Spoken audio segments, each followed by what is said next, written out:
తెలుగులో పువ్వులు వాటి యొక్క పేర్లు. గులాబీ పువ్వు, మందార పువ్వు,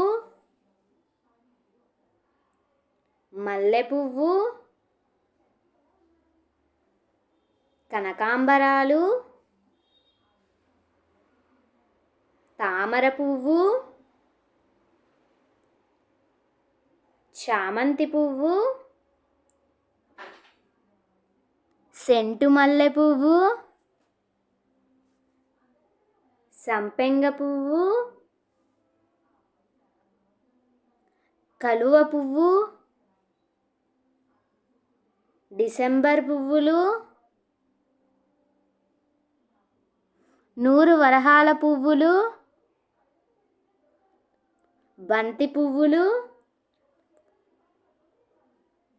శంకు పువ్వులు, గడ్డి గులాబీ పువ్వు, జిల్లేడు పువ్వు, పొద్దుతిరుగుడు పువ్వు, సన్నజాజి పువ్వులు, కారబంతి పువ్వులు.